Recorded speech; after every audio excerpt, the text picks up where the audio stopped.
Experience the kinetic glow of a life in constant motion, where every action creates a ripple that changes the world forever. Our cinematic visuals capture the heat and the energy of those who lived every moment to the fullest. Hit subscribe now and feel the power of motion. My son-in-law told a room full of his colleagues that I was just a retired plumber who couldn't read a balance sheet. He said it into a microphone at my grandson's christening while I was sitting 12 feet away. What he didn't know was that the building his law firm occupied downtown, all 22 floors of it, had been sending me a check for $1.8 million every year since 2019. By the time the baptismal water dried, I had already decided that his arrogance was going to cost him everything he thought he'd built. My name is Robert Callahan. I'm 64 years old and I've been underestimated my entire life. I want to tell you what happened last spring at St. Michael's Parish Hall in Charleston, South Carolina, and why I don't regret a single thing I did. My daughter brought my son-in-law home for the first time 3 years ago, Thanksgiving week. His name is Derek. He drove a leased BMW, wore a blazer to a turkey dinner, and spent the first 20 minutes asking me careful questions about my career the way a doctor asks about symptoms politely, but already forming a conclusion. She had told him I was retired. He assumed he understood what that meant. When I told him I'd spent 30 years in the trades, starting as a plumber's apprentice at 17, he nodded with that particular smile. Patient. Generous. The smile of a man filing information into a folder labeled Limited.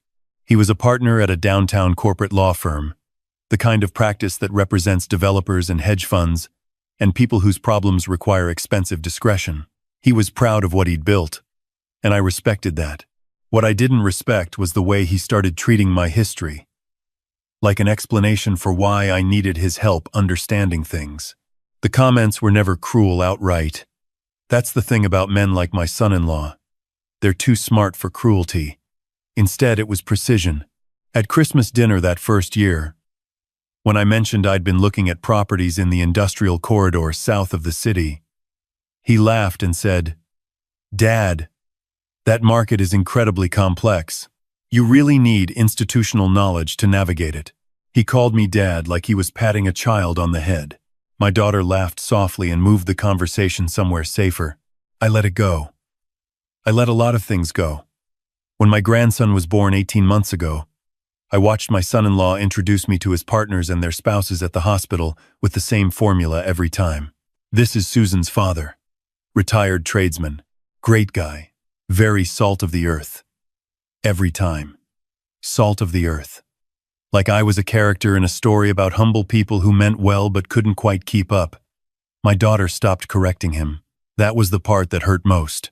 I'd watch her face when he said it, and there would be this small flicker, something between apology and resignation, and then she'd smile and move on. She was trying to keep her marriage smooth. I understood that. I had been married for 31 years before my wife, Carol, passed. I knew what the work of marriage looked like from the inside. Carol had been my partner in everything. She was the one who spotted the first commercial opportunity, a vacant warehouse on the edge of the downtown district in 1994, when I had a decent plumbing business. 3 trucks, and enough saved to take a risk. "The trades teach you what buildings actually are," she told me. "You understand them from the inside out. Nobody sees value in these structures the way you do." She was right. We bought that warehouse for $340,000. We renovated it ourselves.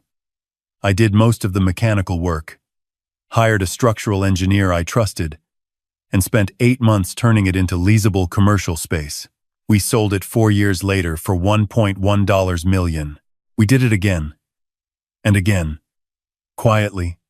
Carefully. Without debt we couldn't service. Without investors we didn't need. Carol handled the books, the leases, the relationships with our property management company.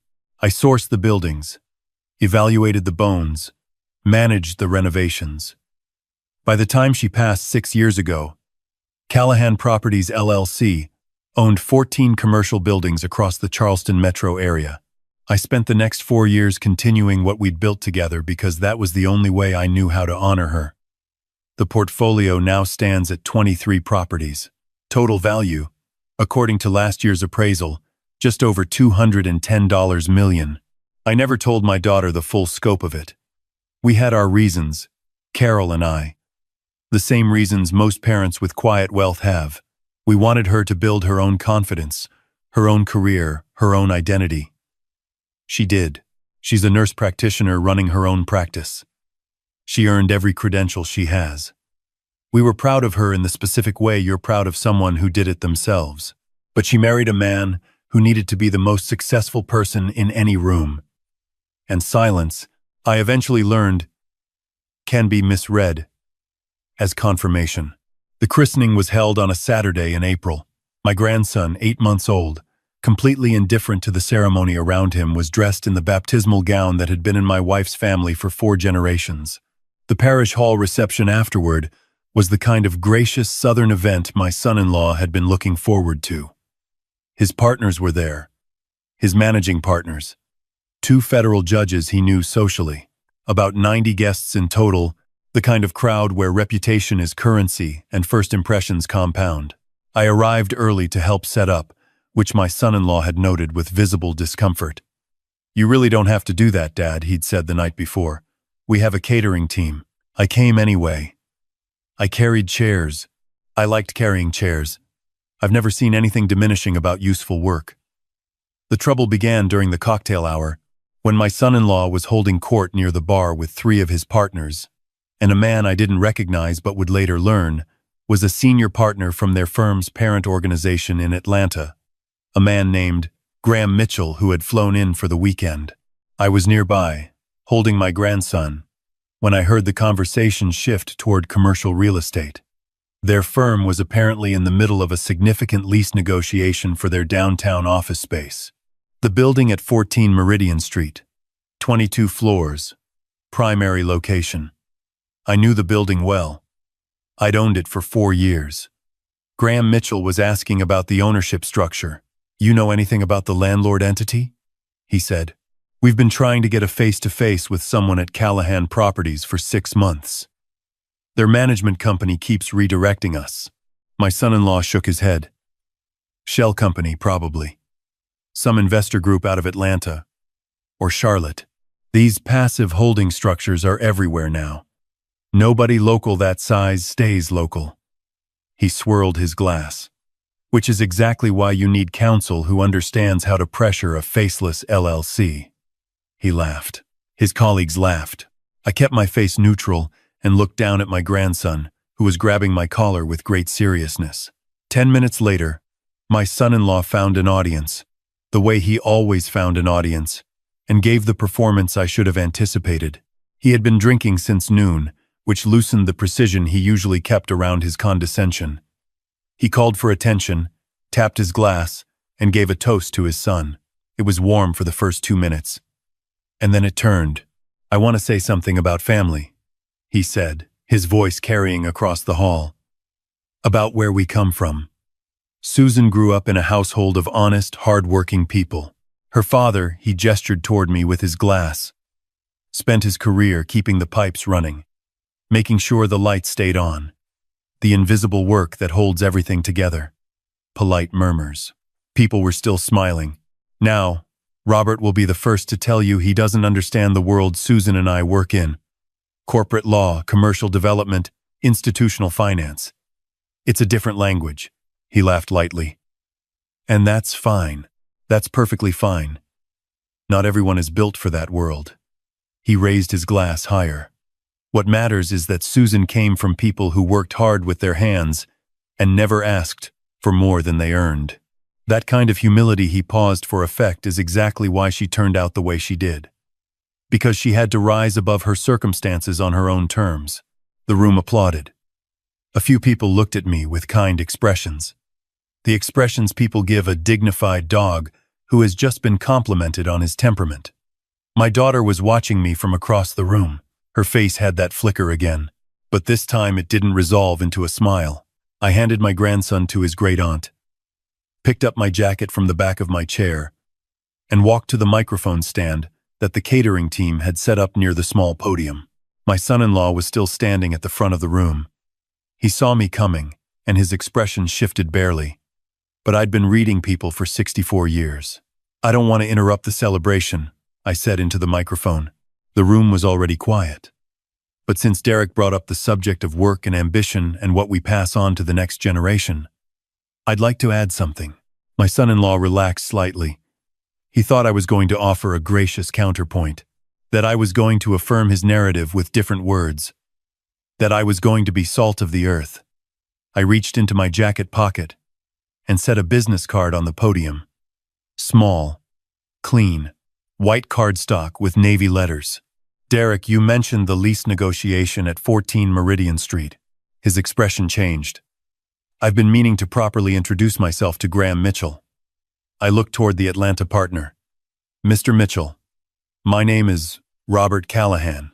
Callahan Properties has been your firm's landlord for 4 years. The silence in that room was the kind that has texture. You could feel people recalibrating. Graham Mitchell set his glass down slowly. I'm sorry? Callahan Properties, LLC. We own 14 Meridian. We also own the parking structure on Commerce that your firm uses, and the building on East Bay where your litigation support vendor operates. I slid the business card across the podium toward him.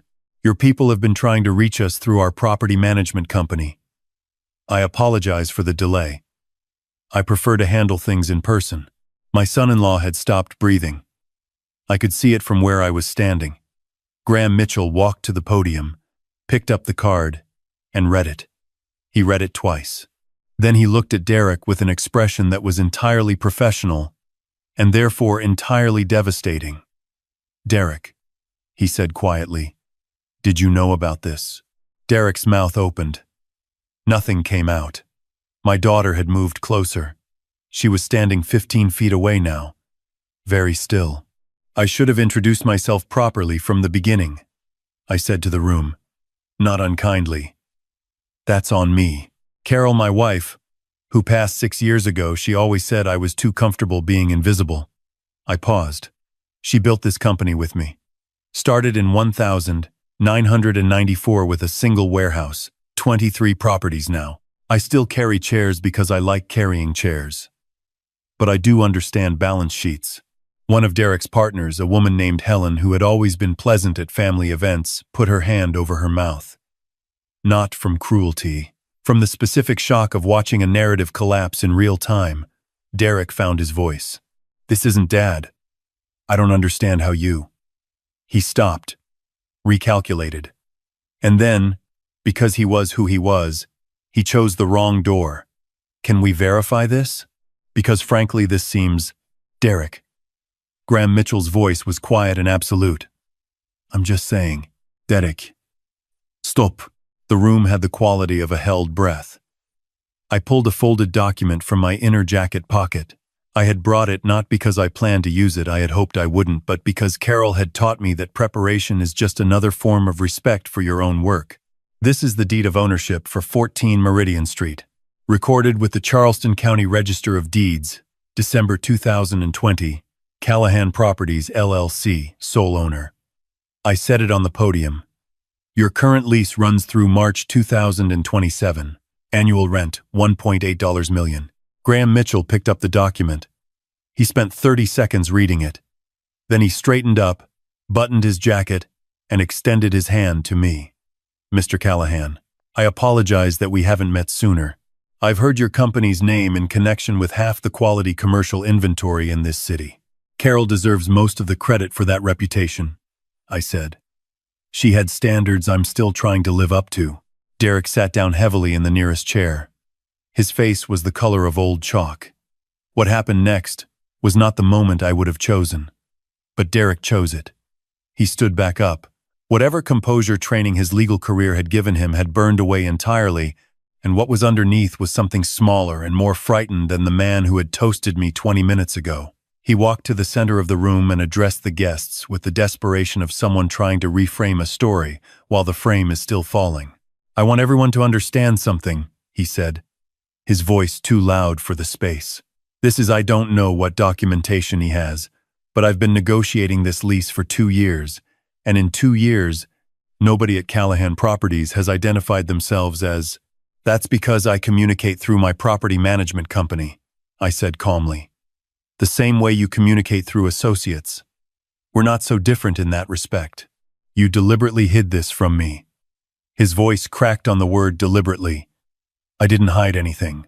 I just didn't announce it." I looked at him steadily. "There's a difference, Derek. You assumed you already knew everything worth knowing about me. I didn't correct the assumption because I was waiting to see what kind of man you actually were." My daughter said his name. Just once. "Derek." He turned to her.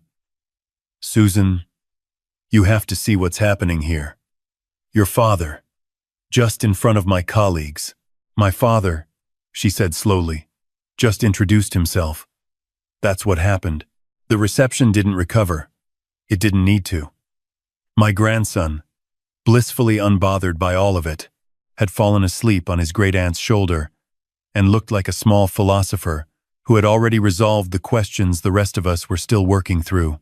Graham Mitchell spent 40 minutes talking with me after the room had loosened back into smaller conversations. He was a sharp, direct man who asked about our vacancy rates, our capital reserve approach, and our strategy on the 2 properties we'd acquired the previous year in the North Charleston corridor. I liked him. He had the quality of someone who recalibrates quickly and without drama. As he was leaving, he shook my hand at the door. "We'd like to discuss a lease extension well ahead of the 2027 expiration," he said. "Under the right terms, we'd consider expanding our footprint in this market. I'd like that conversation to be directly with you." "Call the property management company," I said. "Tell them Graham Mitchell. Direct to Robert. They'll put you through." He smiled. "I'll do that." Derek didn't speak to me at the end of the evening. He was standing near the bar with a glass he wasn't drinking, watching the room with the expression of someone calculating the diameter of a hole they've fallen into. I walked past him on my way to help fold the extra chairs, and I stopped. "For what it's worth," I said quietly, low enough that only he could hear, "I never wanted this to happen this way. I wanted you to be the kind of man my daughter deserved. I gave you 3 years to show me that." He looked at me. Something moved across his face that I couldn't name. It wasn't quite remorse, but it was in that neighborhood. "The lease renewal is going to go fine," I said. "I separate business from personal. Always have." I picked up a folding chair. "The rest is between you and Susan." The rest, it turned out, had already been decided. My daughter called me the following Tuesday morning. She was at her practice, between patients, and she spoke with the careful precision of someone who has been drafting a sentence in her head for several days. "Dad, I need to ask you something, and I need you to answer me honestly. Always. Did you know what the christening was going to turn into? Did you plan it?" I thought about that for a moment. "I brought the deed because I've learned to carry documentation for things I know the value of. I didn't plan the toast he gave." She was quiet. "I should have defended you. A long time ago. At Christmas, at his firm's dinner last year, at the hospital when Thomas was born. I kept telling myself, it was easier to let it go. You were protecting your marriage. I was protecting his comfort." Her voice was precise and clear. "That's different." We were both quiet for a moment. "Your mother would have handled it much sooner than I did," I said. "I want you to know that the way you handle hard things reminds me of her every time." She made a sound that was halfway between a laugh and a cry. "Dad, how much of our life did you and Mom build that I didn't know about?" "All of it, really. That was the design. We wanted you to build yours, without the weight of ours, in the background." "Did it work?" "You're a nurse practitioner who owns her practice and raised my grandson in a home she bought herself," I said. "What do you think?" She filed for a legal separation 4 weeks later. Derek hired a lawyer not from his own firm, for obvious reasons, and initially claimed that my deliberate concealment of assets had materially affected the conditions of the marriage. That argument lasted exactly as long as it took his attorney to review the corporate structure and realize that Callahan Properties had been established 18 years before my daughter married Derek, had always been held separately from any marital estate, and had been documented with the kind of fastidious consistency that 30 years of careful business practice produces. The attorney reportedly advised Derek to pursue a straightforward dissolution. He took the advice. Graham Mitchell did call. We met at the property management office on a Thursday morning in June, and the conversation about the lease extension took about 40 minutes. We agreed in principle to a 5-year renewal with an option for additional square footage on the upper floors. He brought a bottle of good bourbon when the terms were finalized, which I appreciated. "I want to ask you something personal," he said before he left. "Go ahead. Why didn't you say anything sooner? Not just at the christening." Over the years, I thought about Carol. About the night we bought that first warehouse. Sitting in the parking lot afterward eating sandwiches from a gas station because we'd spent every available dollar on the down payment. About what she'd said. "Nobody needs to know how big this gets. We just need to know. That's enough." My wife believed that real success doesn't need a room to perform in, I said. She was right most of the time. I paused. She also said that if anyone ever genuinely disrespected our family, I should make sure they understood exactly who they'd done it to. Graham nodded slowly. Smart woman. The smartest person I've ever known. My daughter's second year as a single parent was harder than the first, and then it got easier the way hard things do when the person doing them is fundamentally capable. She hired a second nurse practitioner at her practice. She took Thomas to visit Carol's parents in Savannah for a week in the summer, and from the photos she sent, my grandson spent most of his time sitting in garden dirt with the focused intensity of a scientist. He had Carol's forehead, that slight forward lean when something interested him. About 8 months after the separation, my daughter started mentioning a name. His name was Paul. He was a structural engineer. She mentioned it almost apologetically the first time, as if she expected me to find it too close to my own history, who had done seismic assessment work on a hospital she partnered with. He was 41, divorced with no children, and apparently very good at sitting with uncertainty, which my daughter described as the quality she'd decided mattered most. She brought him to Sunday dinner on a cold evening in November. He arrived 10 minutes early, brought a decent bottle of wine and an absolutely unnecessary amount of cheese, shook my hand like someone who'd been taught that handshakes are information, and spent the first few minutes looking at the framed photographs on the mantel with genuine interest. "Is this Charleston Harbor?" he said, pointing to one of Carol's photos from 1998. "Just south of it. We had a warehouse project along that waterfront." He turned around. "Callahan Properties? I've done structural assessments on 2 of your buildings." He looked genuinely pleased by the coincidence. "The work on those foundations is meticulous. Old Charleston construction with real integrity. I did some of the original work myself," I said. "I know. It shows." He said it without decoration, as a simple professional observation, like he was reporting data. We had dinner for 3 hours.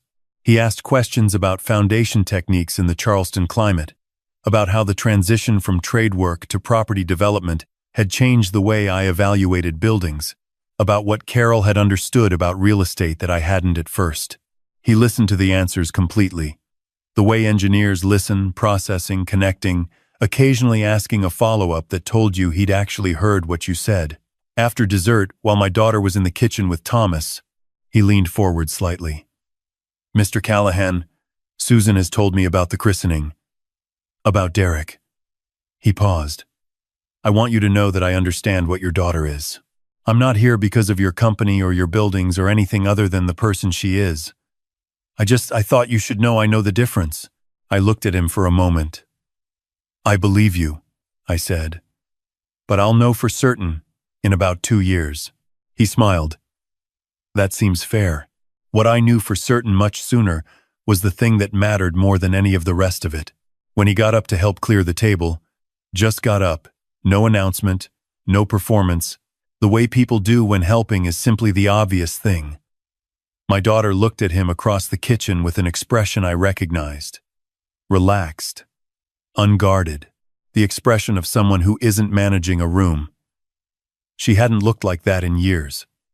The understanding I want to pass on, the thing that the christening and everything that followed taught me in terms I hadn't fully articulated before, isn't really about Derek. He was a man who needed to be the most impressive presence in every room he entered. And when he discovered he wasn't, he broke badly. That's a painful way to be built. and I genuinely hope he's doing the work of becoming something different. What I learned was about the cost of staying invisible too long. Not invisible in Carol's sense, quiet, private, focused on the work rather than the performance. That kind of invisibility is a choice and a strategy, and it served us well for 30 years. I mean the other kind. The kind where you let someone else's narrative about you go unchallenged because challenging it feels like trouble, feels like disruption, feels like the kind of scene you've always been too proud to make. My silence had not been neutral. In the years of Sunday, dinners and firm events and hospital corridors, my silence had been misread as confirmation. And my daughter had slowly started confirming it too, not because she believed it, but because she was watching me not resist it. And she took that as instruction. She had my wife's instincts. She had Carol's intelligence and Carol's work ethic and Carol's capacity for loyalty that goes further than it should sometimes. What she needed to see from me, and didn't see for too long, was Carol's other instruction, the one about genuine disrespect. I've thought about the moment I stood up at that microphone more than I expected to in the months since. Whether I should have chosen differently. Whether there was a way to handle it that preserved more. I don't think so. The version of that day where I sat quietly through Derek's toast and let 90 people receive the story he was telling, that version would have been the last version. It would have calcified into permanent fact. My grandson would have grown up in a family where his grandfather was the construction worker with the good heart who didn't quite understand the world his parents moved in. That was never who Carol and I built ourselves to be. It was never who we raised our daughter to be. And it is not who Thomas Callahan is going to grow up thinking his family is. Last month I spoke at a community development panel at the College of Charleston, one of those forums about revitalizing the old industrial corridor south of the city. There were developers in the room, city council staff, a few young architects and engineers just starting out. Afterward, a young man came up to me, 26, maybe 27, the kind of careful, attentive quality that reminds you of people who are paying for their education twice, once in tuition and once in the extra effort it costs to be there without a family network behind you. He said he'd been doing Finnish carpentry to pay for his master's program in real estate development. He said people in his program sometimes talked about the trades like they were a prior life to be moved past rather than a foundation to build on. I handed him a card. When you graduate, I said, call me.